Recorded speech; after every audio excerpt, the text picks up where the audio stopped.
La deuxième édition du Gala des Amoureux a tenu toutes ses promesses dans le cadre de la célébration de la Saint-Valentin. Environ 350 personnes, majoritairement des couples, se disent heureuses de cette initiative de Bokoro Sagesse et AB Communication. Dans le cadre de l'entrepreneuriat féminin, plus de 50 femmes sont formées sur leur rôle dans le développement communautaire. Et puis à Korogo, au nord de la Côte d'Ivoire, 307 étudiants de l'INFAS prêtent serment.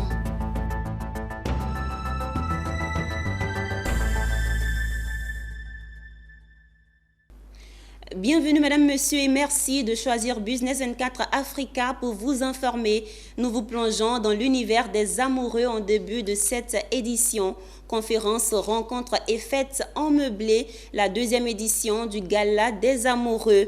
Initiative de Bokoro Sagesse et AB Communication. Ces moments ont permis à environ 350 personnes, majoritairement des couples, de célébrer la Saint-Valentin ce week-end. On en sait plus avec Diane Cablancan et Richard Akeke. Pour ce Saint-Valentin 2022, rien de plus beau que de s'évader sur le petit coin de paradis qu'est l'île Boulé. Loin du brouhaha de la ville d'Abidjan, le Boulé Beach Resort a ouvert ses bras à 350 amoureux de la capitale économique, venus célébrer l'amour le temps d'un week-end en amoureux. Vous êtes au Gala des Amoureux, organisé par les structures Bokoro Sagesse et AB Communication. Ici, la Saint-Valentin 2022 avait pour ambition d'être fêtée autrement avec Bokoro Sagesse. En plus de fêter l'amour, l'un des objectifs du Gala des Amoureux était aussi de répondre à la problématique des divorces de jeunes couples en Côte d'Ivoire et à indiquer la voie à suivre aux couples en quête de stabilité financière. Comme on appelle, une conférence en éducation financière avec du coaching matrimonial sur cet événement, simplement parce que l'une des plus grosses causes de divorce en Côte d'Ivoire, c'est soit l'argent, soit la sexualité.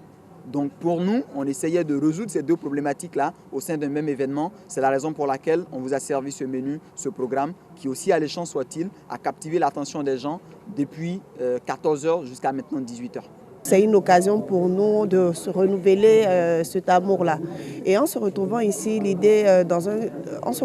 en fait, c'est surtout au-delà de l'amour.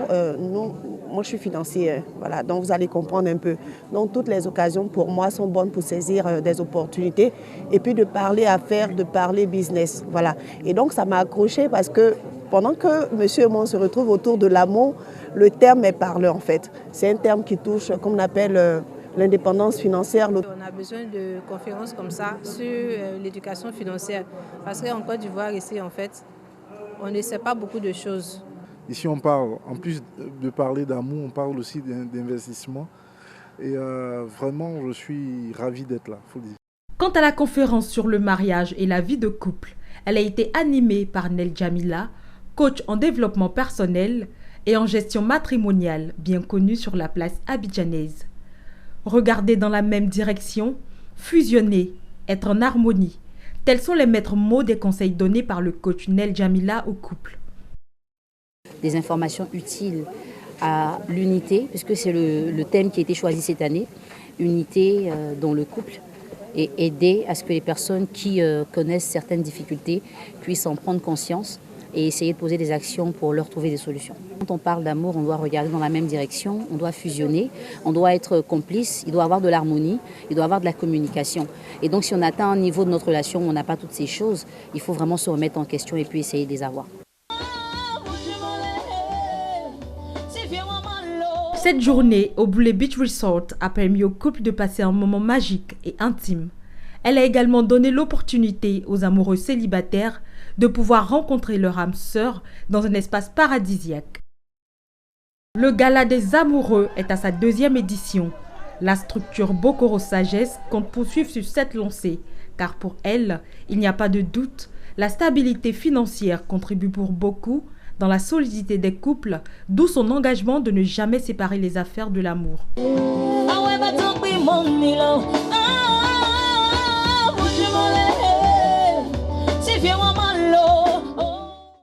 Visiblement, cette fête de la Saint-Valentin a tenu toutes ses promesses. Poursuivons cette édition avec le secteur de l'enseignement. le président de l'UPSUP entendait, Union patronale de l'enseignement supérieur privé, a reçu les vœux de nouvel an des membres de l'Union au cours de la cérémonie organisée par le bureau exécutif de l'UPSUP.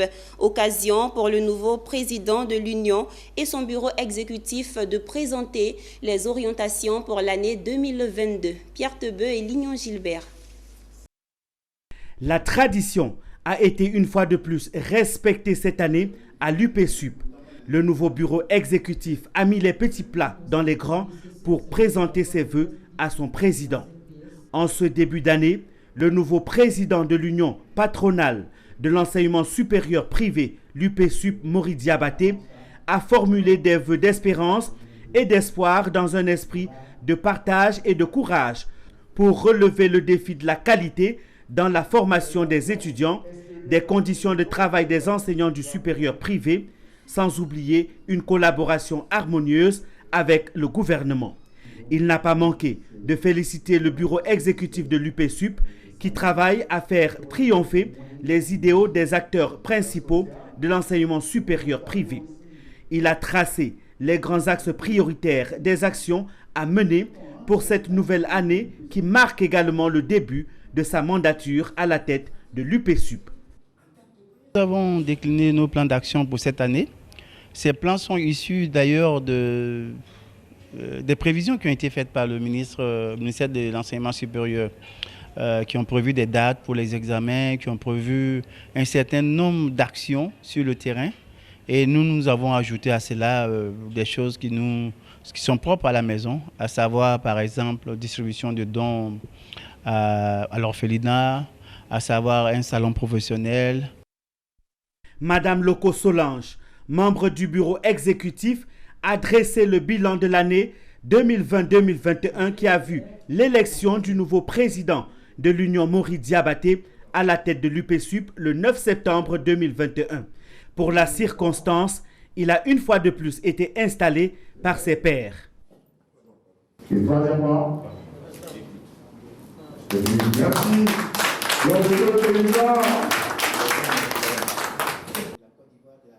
Le nouveau directeur exécutif de l'UPSUP, dont le credo est l'entrepreneuriat, a présenté les plans d'activité de la nouvelle année du bureau. Un plan décliné en 11 points majeurs. L'autre élément aussi, le renforcement de la gouvernance au sein de nos institutions. Parce qu'aujourd'hui, pour que vous ayez une école de qualité, il faut des hommes bien formés. Donc on va faire le renforcement de capacités, un thème que nous avons choisi, que nous avons proposé au bureau, que le bureau a adopté. Il s'agit de l'AGA, la gestion axée sur les résultats, cette nouvelle façon de gérer les entreprises. Vous savez qu'un nouveau président veut dire un nouveau projet, une nouvelle perspective. Et nous avons vraiment beaucoup de choses cette année que nous devons réaliser avec lui. Tout ça pour le bien-être des membres de l'UPSUP. Le comité d'organisation ne peut s'empêcher de manifester sa joie de voir combien les fondateurs ont répondu favorablement à l'appel en étant présents à cette cérémonie d'échange de vœux malgré leurs multiples occupations. La cérémonie s'est achevée par l'échange des vœux entre les membres présents et le nouveau président de l'UPSUP. Dans le cadre de son programme d'alphabétisation dénommé avec elle, le Centre de lecture et d'éducation sociale d'Abobo Biabou a organisé ce dimanche 13 février un masterclass en faveur de 50 femmes. Au cours de cette formation, il s'agissait de leur donner les outils pour entreprendre ou développer leur activité et contribuer au développement de leur communauté.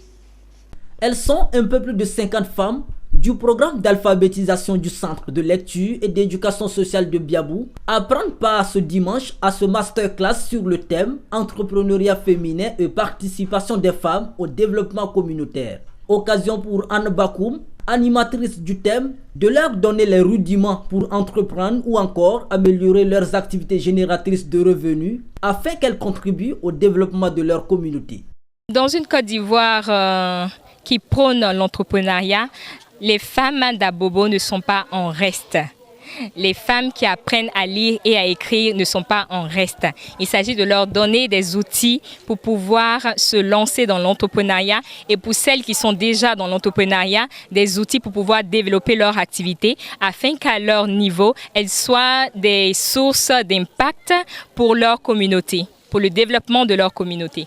Aujourd'hui, ça a été un peu plus facile pour moi d'aborder ce thème-là avec elles parce que toutes, autant qu'elles sont, ont déjà des activités rémunératrices de revenus. Donc, c'était beaucoup plus facile pour moi. Elles ont déjà conscience de l'importance de pouvoir se prendre en charge. Ce masterclass était également un cadre de partage d'expériences. Ensemble, dans une convivialité, elles ont passé au peigne fin les difficultés auxquelles sont confrontées ces femmes dans leurs affaires afin d'y apporter des solutions. Une formation bien comprise par ces femmes. C'est qu'elle vient de dire que quand tu as 500 francs, il faut savoir les multiplier en tout cas. Je vais prendre compte de ça. Bon, j'ai trouvé que dans la vie, c'est important qu'une femme normalement apprend à lire et à écrire. Parce qu'il y a certains trucs, quand tu n'apprends pas, tu es dans le noir. Donc il faut que tu apprennes à lire pour que tu puisses aller encore de l'avant. J'ai retenu qu'avec peut-être 2000 francs même, tu peux développer un business et puis demain avoir des millions. Il y a quelques mois, ces femmes qui ne savaient ni lire ni écrire le savent aujourd'hui grâce au Centre de lecture et d'éducation sociale à travers son programme d'alphabétisation dénommé Avec elle. Le Centre de lecture et d'éducation sociale d'Abobo-Biabou est né de l'initiative de l'association Génération Innovante et de l'ambassade de Suisse en Côte d'Ivoire. Voilà, le centre a été mis en place dans le but d'accompagner la population de Biabou, les femmes comme les hommes, les jeunes également. Donc nous mettons en place des projets de développement communautaire, formation des jeunes sur des thématiques liées à l'entrepreneuriat, au leadership féminin, aux violences basées sur le genre. Et on organise des sessions de formation sur le numérique. Avec elle, c'est un programme d'alphabétisation de 6 mois. 6 mois où les femmes apprennent à lire et à écrire, à compter. Depuis l'ouverture du centre en 2020, plus de 300 femmes, enfants et jeunes ont été formés à travers 105 activités. Ce reportage était signé Konena Nourgo et Ezekiel Seri. Le monde littéraire s'est enrichi d'une nouvelle œuvre. Reprend le contrôle, son titre du pharmacien et coach en développement personnel, Saint-Paul Akaï. Le livre a été dédicacé samedi dernier lors d'une conférence donnée par l'auteur. Impacter positivement l'estime personnelle, c'est la mission que s'est assignée Reprend le contrôle. Issa Badini et Ismaël Doza. Comment se construit l'image de soi? Quelles sont les conséquences d'une image de soi négative? Ou encore quelles sont les clés pour bâtir une estime personnelle positive?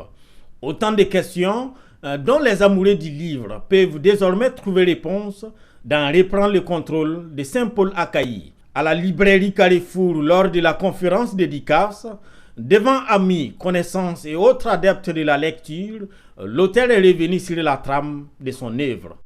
Reprends le contrôle, c'est un livre que j'ai commencé à écrire au mois de mars 2021 et que j'ai terminé au mois d'octobre. Et il parle vraiment des systèmes de pensée liés à la faible estime personnelle.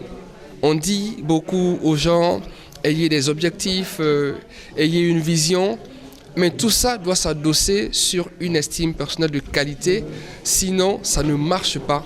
Et c'est pour ça que la pensée positive, quand elle n'est pas alignée à l'estime personnelle, elle ne marche pas. Et le but, c'est vraiment que ce livre-là ait un impact positif sur le système de pensée des personnes qui vont le lire et le partager autour d'elles. Je suis certain que ça fera la différence.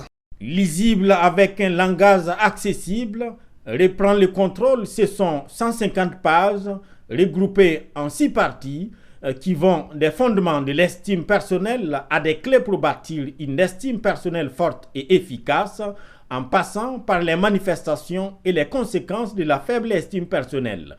En marge de la dédicace, l'auteur a animé une conférence sur le thème « La puissance de l'estime personnelle dans l'accomplissement de sa destinée ». Une estime qui, selon l'auteur de Reprendre le contrôle, est indispensable à tout accomplissement. L'accomplissement de tout projet, de tout but, de tout objectif est extrêmement lié au niveau d'estime de soi. Sans une estime de soi suffisamment forte, suffisamment de qualité, il est impossible d'accomplir le but. C'est totalement impossible. Et comme a dit quelqu'un, personne ne peut opérer au-delà de son estime personnelle. Ça n'existe pas, ça n'a jamais existé, ça n'existera jamais. En attendant de convaincre l'ensemble des lecteurs, Saint Paul Acailly et son œuvre ont déjà rempli leur première mission, gagner l'estime de l'assistance du jour. Franchement, ça a été nourrissant. Et donc, je souhaiterais vraiment que certains jeunes ou certains parents fassent en sorte de se procurer le livre. Parce que les gestions ont vraiment été assez bénéfiques. Son livre, je pense, est un fil conducteur qui pourra aider beaucoup de personnes qui vont vouloir reconnaître leur identité et pouvoir grandir intérieurement. Reprend le contrôle vient gonfler le portefeuille bibliographique de Saint Paul Acailly, riche déjà de parce que l'amour est plus fort que tout. Pour l'avoir, il faudra tout de même débourser la somme de 10 000 francs CFA. Le Lions Club international continue de s'illustrer par ses actes à fort impact en Côte d'Ivoire. Vendredi dernier, ces artisans de l'humanitaire ont organisé une levée de fonds de 50 millions de francs CFA. L'argent est destiné à la réhabilitation urgente de l'unité de soins intensifs pédiatriques au centre hospitalier universitaire de la commune de Trècheville. Comme le dit l'adage dans l'humanitaire, le cœur seul ne suffit pas. Il faut aussi mobiliser des fonds pour matérialiser la sensibilité par des actes concrets et forts. Et le Lions Club international en Côte d'Ivoire l'a compris en initiant la levée de fonds de 50 millions de francs CFA pour réhabiliter une unité de soins intensifs pédiatriques du CHU de Trècheville. Un CHU dans lequel le plateau technique pour prendre en charge les petits-enfants, espoir du monde, est inexistant. Nous avons des difficultés pratiques, notamment au niveau de la prise en charge, au niveau de la disponibilité des lits déjà, au niveau du petit matériel chirurgical et en fait, le matériel de réanimation. Nous n'avons pas de réa propre à l'enfant au service de pédiatrie. Du coup, on dépend de la grande réa, la réa des adultes, qui n'a que 8 lits pour tout le CHU et pour toutes les urgences en réanimation. Et donc, leur matériel n'est pas forcément adapté à la pédiatrie. Avoir les soins intensifs chez nous va nous aider à prendre en charge les enfants en détresse vitale. À travers cette réalisation de plus, les Lions de Côte d'Ivoire dirigés par Elisabeth Atobra, gouverneur Lion du district 403A2, s'inscrivent pleinement dans la lutte contre le cancer infantile, l'une des 5 causes majeures mondiales du lionisme. La manifestation de notre générosité devra nous conduire à mobiliser les ressources pour la réhabilitation de l'unité de soins intensifs dans le service de pédiatrie du CHU de Trècheville. Pour cette mobilisation, le Premier ministre a accepté le parrainage. Il a délégué le ministre du Tourisme, Siandou Fofana, pour le représenter. À part les 10 millions de contributions du Premier ministre Patrick Hachi, son représentant y a contribué aussi à hauteur de 3 millions. Il a joint les félicitations du gouvernement de Côte d'Ivoire à l'endroit de tous les lions du pays. Représentant ici le Premier ministre, je pense qu'il a apporté sa contribution qu'il juge modeste, parce qu'il aurait souhaité apporter la totalité de leurs besoins, mais il est sollicité à divers endroits. Et donc, il a apporté son soutien. Pour le lancement de cette levée de fonds, environ 30 millions de francs CFA ont été mobilisés ce vendredi. Une bonne lancée pour les Lions qui comptent multiplier les appels en vue de boucler les fonds nécessaires à la réalisation de cette œuvre. L'occasion a été aussi choisie par les Lions de Côte d'Ivoire qui ont témoigné leur admiration à leur gouverneur Elisabeth Atobra qui célébrait le même vendredi son anniversaire. C'était un reportage signé Mon Désir Nascimento et Richard Akeke. Le président du Sénat ivoirien, Aoussou Jano Kouadio, et Mamadou Touré, ministre de la promotion de la jeunesse, de l'insertion professionnelle et du service civique, ont procédé à l'investiture du président de la mutuelle de développement et le président central de la sous-préfecture de Boli, dans le département de Didiévi. Au cours de cette cérémonie, les deux personnalités ont parlé de paix et de développement. Philippe Zabo nous commente ce reportage de Charles Kouakou. La sous-préfecture de Boli, située dans le département de Didiévi, ne veut pas rester en marge du développement. Les États généraux des 9 et 10 juillet 2021, sous le thème « Tous engagés pour le développement de la sous-préfecture de Boli », ont abouti à l'élection des présidents de la mutuelle de développement ainsi que celui de la jeunesse. La cérémonie de leur investiture a eu lieu le samedi 12 février 2022 en présence du président du Sénat. Il a appelé les populations à préserver la paix, notamment les cadres de tous bords politiques pour le développement de la sous-préfecture de Boli. Nous devons relever certains défis. Et le défi, c'est la cohésion en notre sein. Le défi, c'est la protection de la paix. Et un des défis majeurs, c'est notre entente. Nous devons nous mettre ensemble, chers frères cadres, de tous bords politiques, pour préserver la paix et la cohésion sociale. Notre ennemi commun, c'est la pauvreté endémique qui touche nos villages. Le ministre Mamadou Touré, ministre de la promotion, de la jeunesse, de l'insertion professionnelle et du service civique, parrain de la cérémonie, a appelé la jeunesse à s'inscrire au programme de développement de Boli avant d'annoncer ce que son ministère compte faire pour la jeunesse. Au total, pour le département de Didiévi, de par mon ministère, le gouvernement a pu mener des actions en faveur de 724 jeunes pour un montant de 267 462 786 francs CFA. Vous avez demandé aussi pour l'apprentissage métier, formation courte de 4 mois au métier de gouvernante de maison, de 100 jeunes en rupture de banc. Et pour cela, vous avez sollicité un four à pizza et équipement pour un montant de 10 millions de francs CFA. Donc les 10 millions sont accordés pour ce projet d'apprentissage. Les présidents ont exprimé leur joie, puis les priorités de leur mandat. Mesdames et messieurs, je voudrais vous exprimer ma grande joie et toute ma gratitude d'être parmi vous ce jour, mais aussi la fierté d'appartenir à la grande famille de la tribu Nyani. D'abord, la première des choses, c'est créer une cohésion sociale entre nos jeunes, créer des projets, travailler en unité. Pour rappel, Boli a été érigé en sous-préfecture par décret le 8 avril 2010. Après Didiévi, rendons-nous à Korogo, au nord de la Côte d'Ivoire. 307 étudiants, dont 104 sages-femmes et 203 infirmiers issus de la promotion 2018-2021 de l'INFAS viennent de prêter serment.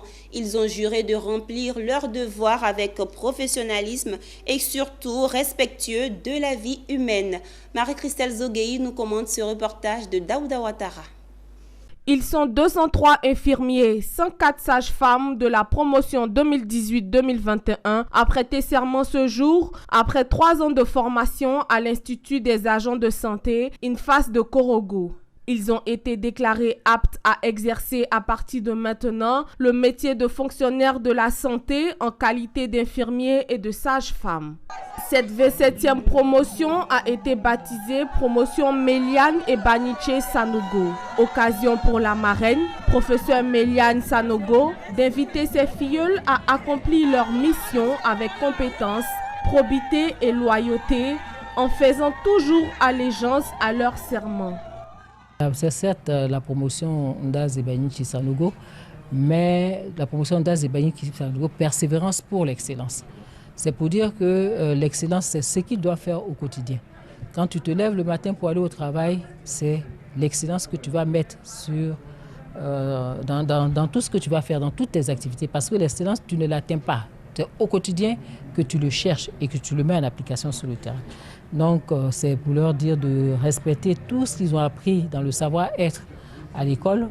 On vous dit que vous devez avoir de l'empathie, vous devez avoir des aptitudes en communication, à l'écoute, à prodiguer des soins de qualité. Donc, c'est tout ça, c'est au quotidien qu'ils doivent le mettre en pratique. Travailler en bonne collaboration avec les autres professionnels de santé, s'occuper du patient.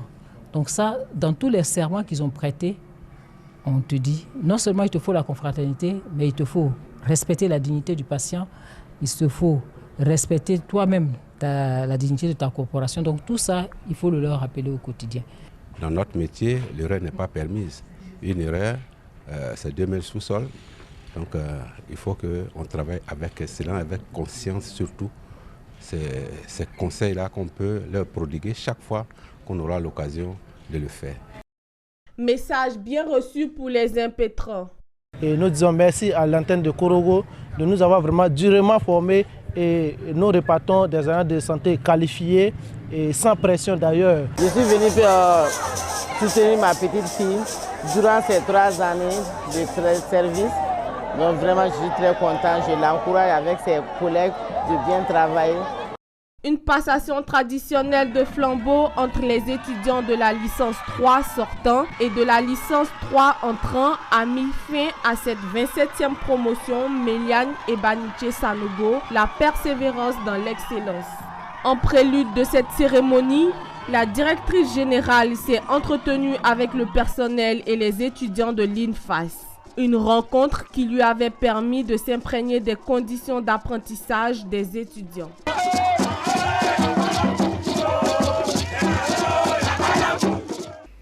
C'est la fin de cette édition préparée par l'ensemble de la rédaction. Merci de nous avoir suivis. À demain, même heure, sur le même canal.